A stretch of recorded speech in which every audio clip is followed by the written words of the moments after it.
Safi mtazamaji wangu, natumai mzima popote ulipo. Karibu tena katika YouTube channel yetu, kituo nambari 1 kinachozidi kukuletea taarifa za siasa nchini Kenya. Naam mtazamaji, kipande cha video nilichoweza kukitanguliza katika video hii ndiyo hali halisi huko jijini Nairobi. Sasa mtazamaji, kuna mbinu mpya ambayo leo hii hajawahi kutumika popote pale katika maandamano dhidi ya vijana wa Gen Z, ambayo maafisa polisi kutokana na Mheshimiwa Murkomen kuwa huko CBD mapema leo hii ameweza kuagiza maafisa polisi kutumia waya kuzuia waandamanaji kuingia huko CBD. Kama unavyozidi kutazama skrini yako hivi sasa, mbinu hiyo maafisa polisi wanaamini kwamba itaweza kuzuia waandamanaji wa vijana wa Gen Z kuingia ndani ya CBD huko Nairobi. Ila mtazamaji, kama kawaida yetu si hapa, tungependa tuweze kukumbusha ya kwamba iwapo ni mara ya kwanza kupatana na video zetu, ni vema uweze kutupa alama ya like kwa kubonyeza chini ya video hiyo. Pia ni vema uweze kubonyeza maneno yaliyoandikwa subscribe, kwani iwapo utaweza kufanya hivyo utakuwa umeweza kutupa support kubwa, na si hapa tutaweza kushukuru kutokana na wewe kufanya jambo hilo la busara. Sasa mtazamaji, leo hii ikiwa ni tarehe 25 mwezi wa 6 mwaka 2025, siku ambayo imeweza kusubiriwa kwa muda mrefu hivi sasa katika taifa hili la Kenya. Na si hapa tuko tayari kukuletea taarifa za moja kwa moja kwa maandamano ya vijana wa Gen Z, na ndio maana tumeweza kukutangulizia kipande hiki ama video hii kuhusiana na jinsi ambavyo Mheshimiwa Murkomen ameweza kuagiza maafisa wa polisi kutumia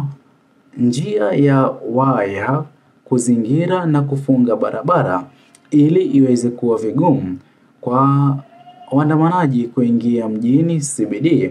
Dhumuni na sababu kuu, Mheshimiwa Murkomen ameweza kudai kwamba ataweza kufanya hiyo ama ameweza kufanya hivyo kwa ajili ya kulinda biashara za wa ambao wamekuwa wameweza kujitokeza kuendeleza biashara japokuwa kuna maandamano ya amani leo hii. Mtazamaji, kwa njia moja ama nyingine, Wakenya wameweza kukashifu na kukosoa na kumwambia Mheshimiwa Murkomen ya kwamba kile ambacho ameweza kukifanya ni jambo ambalo limeweza kuchukiza. Mtazamaji, sote tunafahamu kwamba hata katika maandamano yake Mheshimiwa Raila Odinga, uongozi wa serikali ya Kenya Kwanza awali hawakuweza kutumia mbinu hii kujaribu kuzuia waandamanaji kwa kutumia kipande hicho cha waya unachozidi kukitizama katika skrini yako. Mbinu hii huenda ikashindwa kuzuia vijana wa Gen Z kuingia CBD, kwani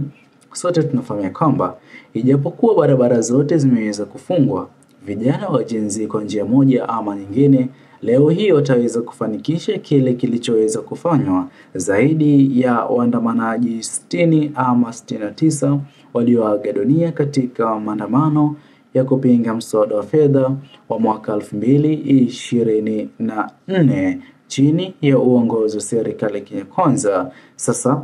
leo hii watakuwa wakiwapa heshima zao kutokana na wao kuiaga dunia na pia kufanikisha kupingwa kwa mswada wa fedha wa mwaka 2024. Sasa haya yote, iwapo mimi hapa ningeweza kukwambia maoni yangu, ni kwamba Mheshimiwa Murkomen hatua ya kujaribu kuzuia barabara waandamanaji wasiweze kupita, hii inazidi kuonyesha mipaka kama jinsi ambavyo vita vinavyozidi kushuhudiwa huko Palestina na Israel, kwani waya hizi zimeweza kuwekwa katika barabara ili ziweze kuweka maafisa polisi upande huu na huku waandamanaji waweze kubaki na upande wao. Sasa mtazamaji, amini usiamini, hatua hii haitaweza kupendeza kwa njia moja ama nyingine, kuonyesha tofauti za kisiasa ambazo zinazidi kusababisha mgawanyiko katika taifa hili la Kenya. Mimi hapa nisingependa kufurahia kile ambacho kimeweza kufanywa na Mheshimiwa Murkomen, na sote tunafahamu kwamba haya yote ni agizo lake Mheshimiwa Rais Ruto kwa hofu anayo hivi sasa kutokana na ratiba ya maandamano ya vijana wa Gen Z, kudai kwamba baada ya kutoa heshima kwa waandamanaji walioweza kuiaga dunia kwa maandamano ya mswada wa fedha wa mwaka 2024, moja kwa moja watakuwa wakielekea huko Ikulu, hatua ambayo iliweza kutoa mjadala na maneno makali kutoka kwa viongozi wa serikali ya Kenya Kwanza, wakidai kwamba hatua hiyo haitakuwa ni hatua salama kwa waandamanaji. Ila mtazamaji, pia kuna baadhi ya viongozi ambao wameweza kumkashifu Mheshimiwa Rais Ruto kutumia nguvu kupita kiasi dhidi ya vijana Gen Z, kwani waandamanaji hawa kutokana na wao kuwa na umri mdogo, ingekuwa vyema kwa siku ya leo Mheshimiwa Rais Ruto angekuwa na nafasi njema kushiriki na kuwa na mazungumzo moja kwa moja na wao ili waweze kumweleza ni kwa nini ambapo wanazidi kuandamana dhidi ya serikali yake Kenya Kwanza. Sote tunafahamu kwamba jibu la moja kwa moja ambalo Mheshimiwa Rais Ruto ataweza kupewa ni kutokana na kutofanikisha ahadi ambazo aliweza kuziahidi katika uchaguzi wa mwaka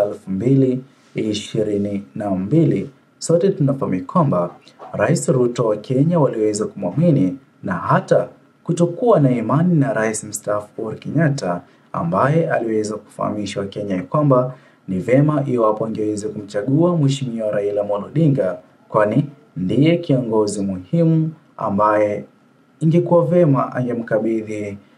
angemkabidhi uongozi kutokana naye kuwa alikuwa akistaafu. Ila Wakenya waliweza kumwamini Mheshimiwa Rais Ruto, na hivi sasa wengi wakionekana kujutia kile walichoweza kukifanya. Sasa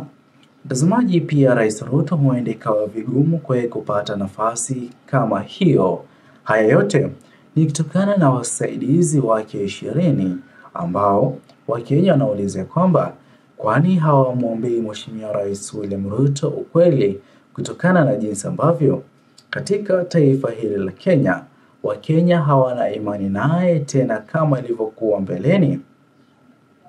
Na mtazamaji, iwapo Rais Ruto ameweza kufahamishwa hilo na bado anazidi kupuzia, basi itakuwa vigumu katika taifa hili la Kenya ushirikiano kati yake Rais Ruto na serikali yake Kenya Kwanza dhidi ya vijana wa Gen Z, kwani